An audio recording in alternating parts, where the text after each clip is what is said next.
स्वः तत्सवितुर्वरेण्यं भर्गो देवस्य धीमहि धियो यो नः प्रचोदयात्। ॐ चैतन्यं शाश्वतं शान्तं व्योमातीतं निरञ्जनं नादबिन्दुसमानीतं तस्मै श्रीगुरुवे नमः। ॐ सद्गुरुचरणकमलेभ्यो नमः। वन्दे भगवतीं देवीं श्रीरामं च जगद्गुरुं पादपद्मे तयोः श्रुत्वा प्रणमामि मुहुर्मुहुः। परम पूज्य गुरुदेव परमवंदनीय माता जी के दिव्य संरक्षण में विराजमान ऑनलाइन दैनिक स्वाध्याय के आज के सत्र में और चैत्र नवरात्रि के आज छठवें क्रम में हम सभी पुनः एक बार परम पूज्य गुरुदेव के आध्यात्मिक विचारों से ओतप्रोत होने के लिए एकत्रित हुए हैं। साथियों, हम लोगों की चर्चा गायत्री साधना, गायत्री तत्व को केंद्र में रखकर के संपन्न हो रही है। क्योंकि गायत्री साधना का पर्व है, सृजन का पर्व है, और ऐसे समीचीन अवसर पर हम सब एक बहुत बेहतरीन विषय पर चर्चा कर रहे हैं स्वाध्याय में। उसी क्रम में आज का जो अध्याय है वो है उपासना के दो चरण, जप और ध्यान। इसके विज्ञान को हम लोगों को बहुत अच्छे से समझने की आवश्यकता है। हम सभी जप तो करते हैं, पर उसको करें कैसे? आए दिन प्रश्न आता है, जप करते समय क्या ध्यान करें, कैसे करें? और उस क्रम में बहुत सारे जिज्ञासाएं लोगों के भीतर रहती हैं। सो उन जिज्ञासाओं को हम लोग यहाँ समझने का प्रयत्न करेंगे। आप सब लोग अधिक से अधिक लिंक जरूर शेयर कर दें, जिससे कि सर्वाधिक लोग जुड़ें और सबकी अपनी अपनी जिज्ञासाओं का समाधान हो सके। पहला बिंदु है जप योग की विधि व्यवस्था। आइए इसको जानते हैं। ध्यान रहे, आपके संपर्क क्षेत्र में जितने भी ग्रुप हैं, ब्रॉडकास्ट हैं, सोशल मीडिया के जितने प्लेटफॉर्म हैं, आपके जितने परिचित हैं, सबको बिना किसी भेदभाव, बिना किसी प्रमाद के, बिना ये सोचे कि हम भेजें कि ना भेजें, लोग सुनेंगे कि ना सुनेंगे, जरूर भेजिए। आपका अपना जो कर्म है वो करिए, बिना किसी आशा अपेक्षा के। तो साथियों, आइए प्रारंभ करते हैं। प्रतीक उपासना की पार्थिव पूजा के कितने ही कर्मकांडों का प्रचलन है। तीर्थ यात्रा, देव दर्शन, स्तवन पाठ, षोडशोपचार, परिक्रमा, अभिषेक, शोभा यात्रा, श्रद्धांजलि, रात्रि जागरण, कीर्तन आदि अनेकों विधियां विभिन्न क्षेत्रों और वर्गों में अपने अपने ढंग से विनिर्मित और प्रचलित हैं। इससे आगे का अगला स्तर वो है जिसमें उपकरणों का प्रयोग न्यूनतम होता है और अधिकांश कृत्य मानसिक एवं भावनात्मक रूप से ही संपन्न करना पड़ता है। यूं शारीरिक हलचलों, श्रम और प्रक्रियाओं का समन्वय उनमें भी रहता ही है। तो आप देख सकते हैं साथियों कि हमारे यहाँ प्रारंभिक जो पूजा पाठ की पद्धति है, तीर्थ यात्रा, मंदिर जाना, पूजा पाठ करना, वस्तुएं चढ़ाना, रात भर जागना, कीर्तन करना, शोभा यात्रा निकालना, रुद्राभिषेक करना, परिक्रमा करना, ये सारी विधियां जो हैं विनिर्मित हैं। तो ये सामान्य स्तर है जो हमारे समाज में प्रचलित है, जन सामान्य के लिए प्रचलित है। हर व्यक्ति इसको करता है, कर सकता है।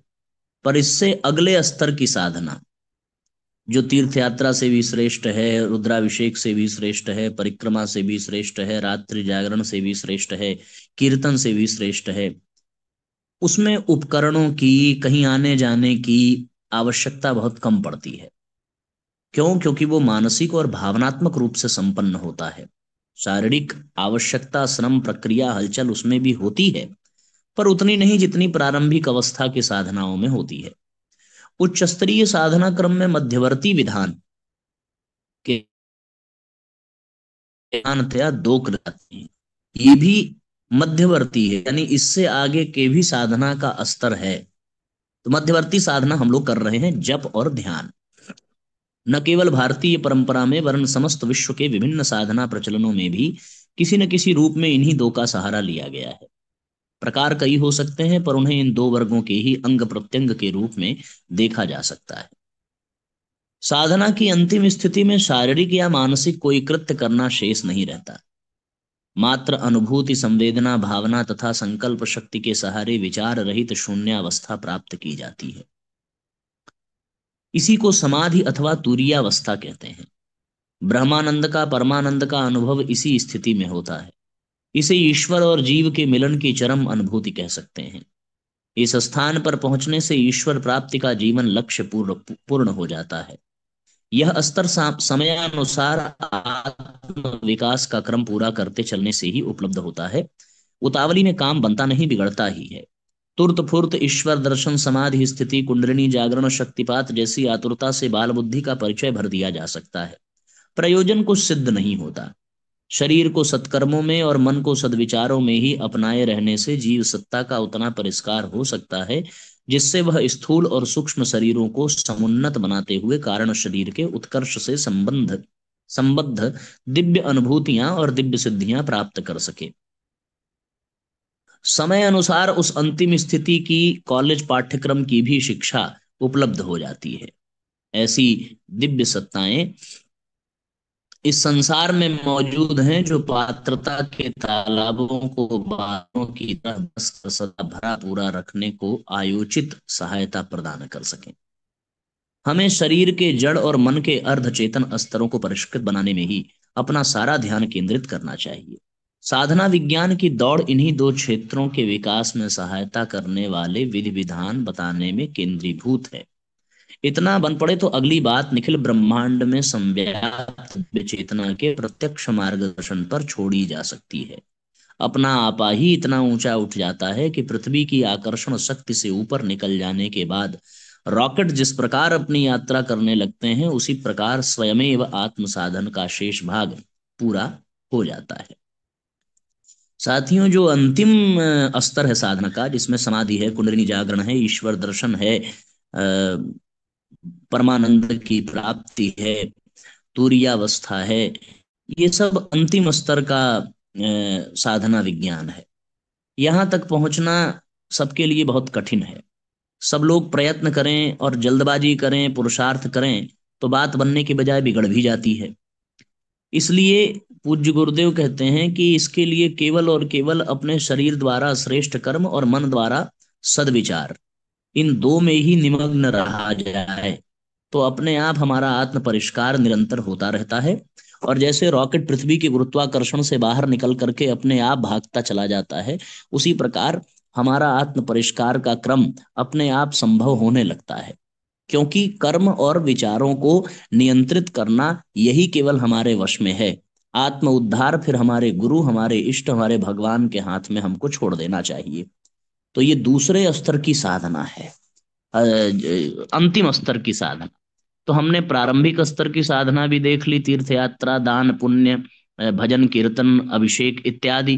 अंतिम स्तर की साधना भी देखी हमने, जो ध्यान है, समाधि अवस्था में रहने का, और ये सारा क्रम रहता है। तो हमारे लिए जो मध्यवर्ती विधान है वो है जप और ध्यान, जिसमें हम लोग लगे हुए हैं। आत्मोत्कर्ष की जिन कक्षाओं का सैद्धांतिक और व्यवहारिक पाठ्यक्रम सीखने सिखाने की आवश्यकता पड़ती है, वे चिंतन की उत्कृष्टता और कर्तृत्व की आदर्शवादिता के रूप साथ अविच्छिन्न रूप से जुड़े हुए हैं। उनकी उपेक्षा करके मात्र कर्मकांडों के सहारे कोई बड़ी सफलता हाथ नहीं लग सकती। व्यक्तित्व को अमुक विधि विधानों के सहारे ऊंचा उठाने की शिक्षा का किंडरगार्टन शिक्षण में प्रयुक्त होने वाले मनोरंजन उपकरणों से तुलना की जा सकती है, जो बच्चे के अविकसित मस्तिष्क में अमुक जानकारी को ठीक तरह जमाने में सहायता करती है। पहलवानी में सफलता पाने वाले डंबल, मुदगर आदि उपकरणों का सहारा लेकर अपनी बल वृद्धि करते हैं। ऊंचा चढ़ने के लिए लाठी की ओर जल्दी पहुंचने के लिए वाहन की आवश्यकता पड़ती है। यह उपकरण बहुत ही उपयोगी और आवश्यक है, पर यह ध्यान रखना चाहिए कि स्वतंत्र रूप से कोई संपन्न नहीं है। स्वस्थ शरीर को बलिष्ठ बनाने में वे सहायता भर करते हैं। ठीक यही स्थिति उपासना क्षेत्र में फैले हुए अनेकानेक कर्मकांडों की है। जप द्वारा अध्यात्म ही उस परमेश्वर को पुकारता है जिसे हम एक प्रकार से भूल ही चुके हैं। मणिविहीन सर्प जिस तरह अशक्त एवं हताश बना बैठा रहता है, उसी प्रकार हम परमात्मा से बिछुड़कर अनाथ बालक की तरह डरे सहमे बैठे हैं, अपने को असुरक्षित और आपत्तिग्रस्त स्थिति में अनुभव कर रहे हैं। लगता है हमारा कुछ बहुमूल्य खो गया है, जबकि पुकार उसी को खोजने के लिए है। बिल्ली अपने बच्चों को इधर उधर छिप जाने पर उन्हें ढूंढने के लिए म्याऊं म्याऊं करती फिरती है। उस पुकार को के आधार पर उन्हें खोज निकालती है। कोई बालक खो जाने पर उसको ढूंढने के लिए नाम और हुलिया की मुनादी कराई जाती है। राम नाम की रट इसी प्रयोजन के लिए है। गज की एक टांग ग्राह के मुंह में चली गई थी। गज पानी से बाहर निकलना चाहता था और ग्राह उसे भीतर घसीटता था। दोनों में से हारता भी कोई नहीं था। इस खींचतान में हाथी को भारी कष्ट हो रहा था। न मरते बनता था न जीते। निदान गज ने भगवान को पुकार लगाई। उनका नाम 1000 बार लिया तब भगवान उसे बचाने आए थे। द्रौपदी ने भरी सभा में लाज जाते देखकर भगवान को पुकारा था और वे उसे आश्वस्त करने आए थे। अज्ञान अंधकार में भटकने वाले जीव की स्थिति गज से भी गई बीती है।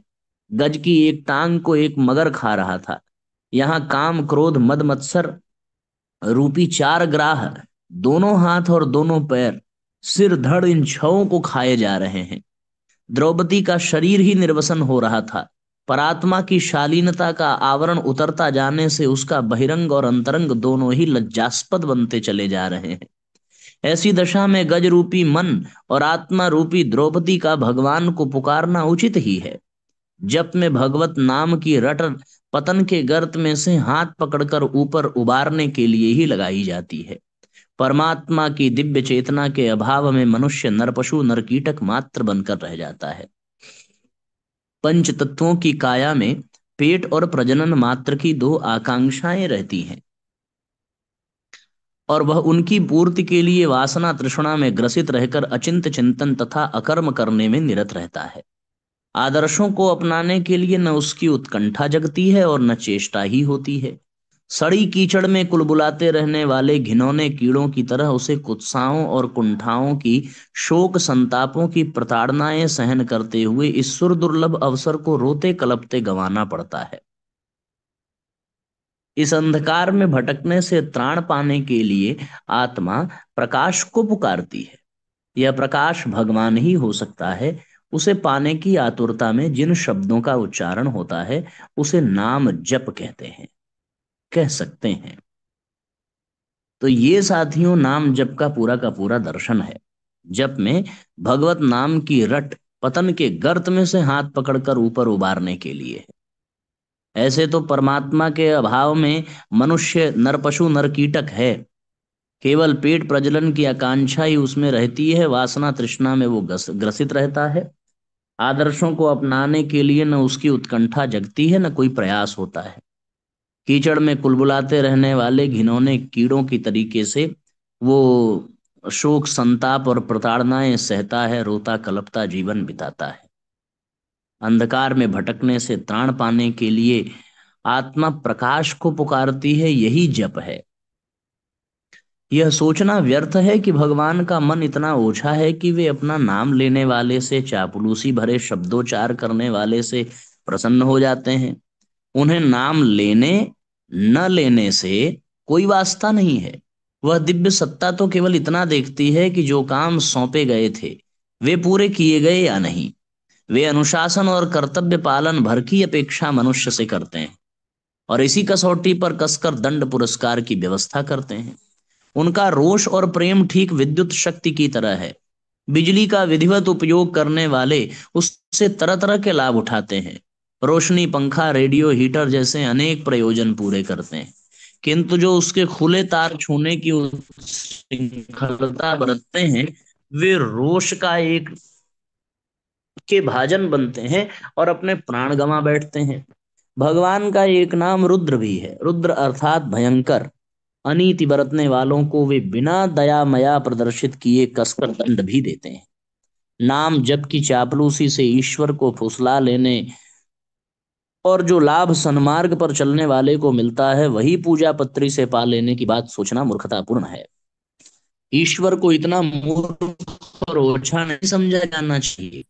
नाम लेने पर से किसी को भक्त मान ले और निहाल कर दे, उसका अनुग्रह तो व्यक्तित्व को परिष्कृत करने और सन्मार्ग पर चलने से ही संभव हो सकता है। शरीर पर नित्य मैल चढ़ता है और उसे ये नित्य स्नान करना पड़ता है। कपड़े नित्य मैले होते हैं, रोज ही धोना होता है। कमरे में झाड़ू लगाना, दांत माजना, बालों में कंघी करना नित्य का काम है। मन पर नित्य ही वातावरण में उड़ती फिरने वाली दुष्प्रवृत्तियों की छाप पड़ती है। उस मलिनता को धोने के लिए नित्य ही उपासना करनी पड़ती है।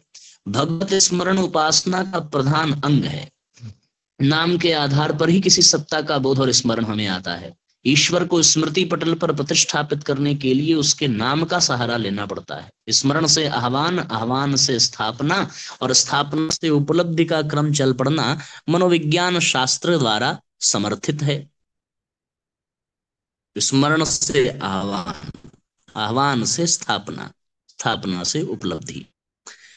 चेतन को प्रशिक्षित करने के लिए मनोविज्ञान शास्त्र में चार आधार और चार, इनमें प्रथम है शिक्षण, जिसे अंग्रेजी में लर्निंग कहते हैं। स्कूल के बच्चों को इसी स्तर पर पढ़ाया जाता है।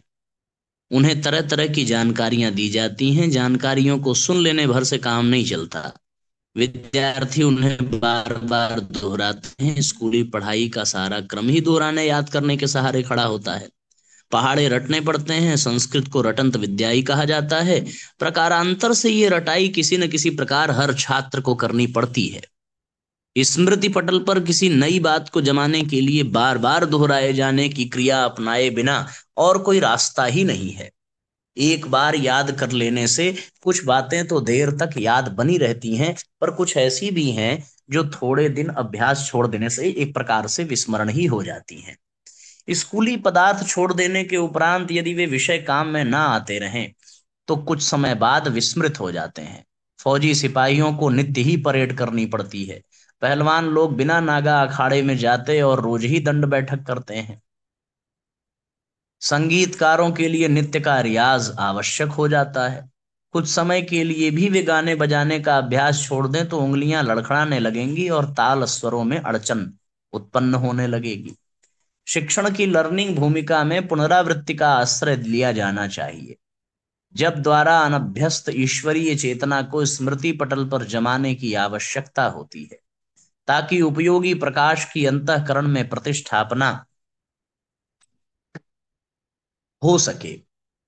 कुएं की जगत में लगे कुएं की जगत में लगे पत्थर पर रस्सी की रगड़ बहुत समय तक पड़ते रहने से उसमें निशान बन जाते हैं।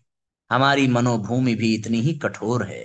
एक बार कहने से बात समझ में तो आती है नहीं,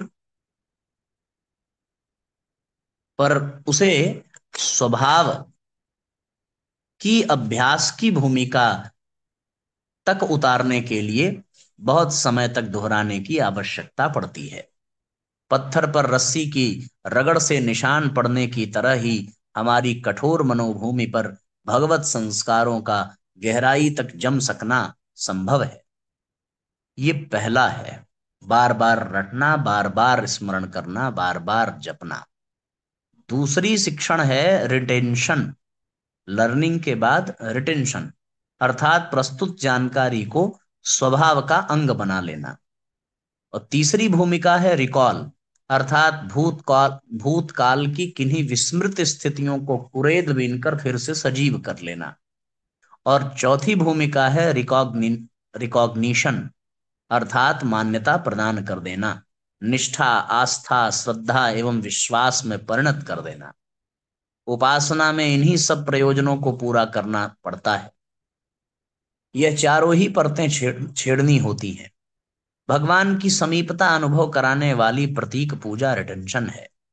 ईश्वर के साथ आत्मा के अति प्राचीन संबंधों को भूल जाने के कारण ही जीवन में भटकाव होता है। पतंग उड़ाने वाले के हाथ से डोरी छूट जाती है, तभी वह इधर उधर छितराती फिरती है।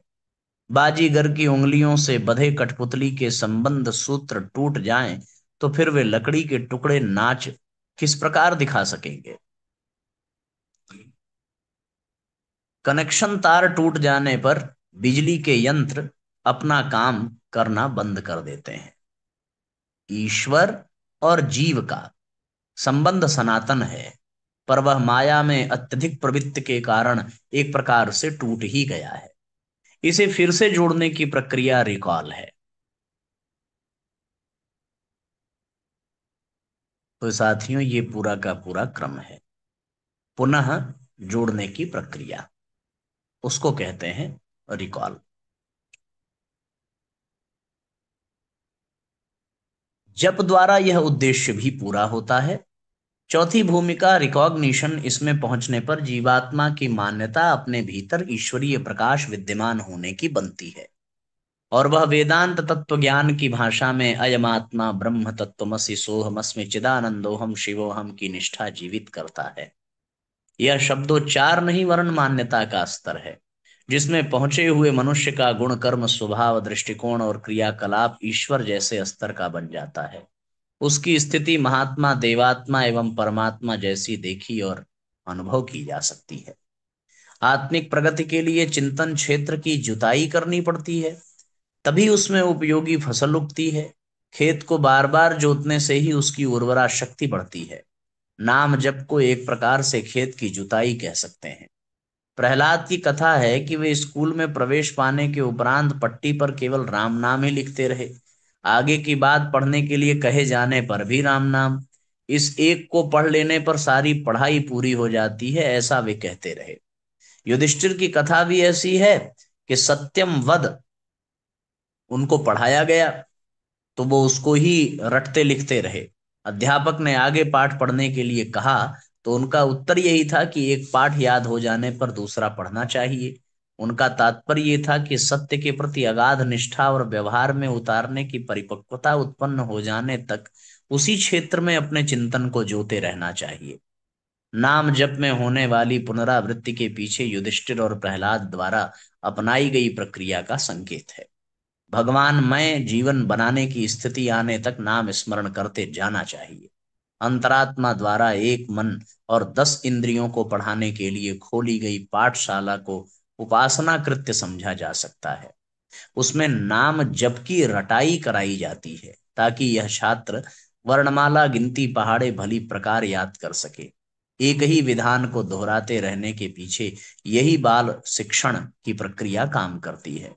कपड़े को देर तक रंग भरी नाद में डुबोए रहने से उस पर पक्का रंग चढ़ जाता है। चंदन वृक्ष के समीप उगे हुए झाड़ झंखाड़ भी सुगंधित हो जाते हैं। गुलाब के फूल गुलाब के फूल जिस मिट्टी पर टूट टूट कर गिरते रहते हैं, वह भी सुगंधित हो जाती है। सानिध्य का लाभ सर्वविदित है। सत्संग और कुसंग के भले बुरे परिणाम आए दिन सामने आते रहते हैं। उपासना कृत्य भगवान की समीपता है, और उसका सत्परिणाम सामने आए बिना नहीं रह सकता। कीट भृंग का उदाहरण प्रख्यात है। जप के लिए भारतीय धर्म में सर्वविदित और सर्वोपरि मंत्र गायत्री मंत्र का प्रतिपादन है। उसे गुरु मंत्र कहा गया है। अंतः चेतना को परिष्कृत करने में उसका जप बहुत ही सहायक सिद्ध होता है। वेद माता उसे इसीलिए कहा गया है कि वेदों में सन्निहित ज्ञान विज्ञान का सारा वैभव बीज रूप में इन थोड़े से अक्षरों में ही सन्निहित है। जप का भौतिक महत्व भी है। विज्ञान के आधार पर उसकी उपयोगिता समझी समझाई जा सकती है। शरीर और मन में अनेकानेक दिव्य क्षमताएं चक्रों ग्रंथियों भेद और उपत्तिकाओं के रूप में विद्यमान है। उनमें ऐसी सामर्थ्य विद्यमान है जिन्हें जगाया जा सके तो व्यक्ति को अतीन्द्रिय एवं अलौकिक विशेषताएं प्राप्त हो सकती हैं। साधना का परिणाम सिद्धि है। यह सिद्धियां भौतिक प्रतिभा और आत्मिक दिव्यता के रूप में जिन साधना आधारों के सहारे विकसित होती हैं, उनमें जप को प्रथम स्थान दिया गया है। मुख को अग्नि चक्र कहा गया है। मोटे अर्थों में उसकी संगति जठराग्नि से मिलाई जा सकती है। मंदाग्नि तीव्राग्नि का वर्णन मुंह से लेकर अमाशय आंत संस्थान तक विस्तृत क्षेत्र में फैली हुई पाचन ग्रंथियों की निष्क्रियता सक्रियता का परिचय देने के रूप में ही किया जाता है। मुंह चबाता है और पचाने का प्राथमिक कार्य अपने गह्वर में पूरा करता है। आगे चलकर आहार की पाचन क्रिया अन्यान्य रूपों में विकसित होती जाती है। अग्नि चक्र की मुख में अवस्थित उष्मा की स्थूल चर्चा ही पाचन प्रक्रिया के रूप में की जा सकती है। वस्तुतः उस संस्थान को यज्ञाग्नि का दिव्य कुंड कह सकते हैं, जिससे पाचन ही नहीं वाक शक्ति का भी उद्भव होता है। मुख का अग्नि चक्र स्थूल रूप से पाचन का, सूक्ष्म रूप में उच्चारण का और कारण रूप से चेतनात्मक दिव्य प्रवाह उत्पन्न करने का कार्य करता है। उसके तीनों कार्य एक से बढ़कर एक है। पाचन और उच्चारण की महत्ता सर्वविदित है। दिव्य प्रवाह संचार की बात कोई कोई ही जानते हैं। जप योग का सारा विज्ञान इसी रहस्यमयी सामर्थ्य के साथ संबद्ध है। साथियों, आप सबको ये जप का भौतिक महत्व और जप का विज्ञान, हम लोग इसको पढ़ रहे हैं, सबको समझ में आ रहा होगा। किसी के मन में यदि कोई प्रश्न हो तो आप उसको पूछ सकते हैं, उस पर चर्चा कर सकते हैं।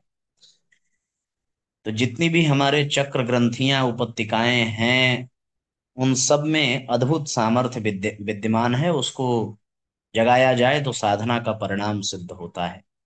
और उनको जगाने के लिए, उनको विकसित करने के लिए जो सर्वोत्तम आधार है, उसमें प्रथम स्थान जप का है।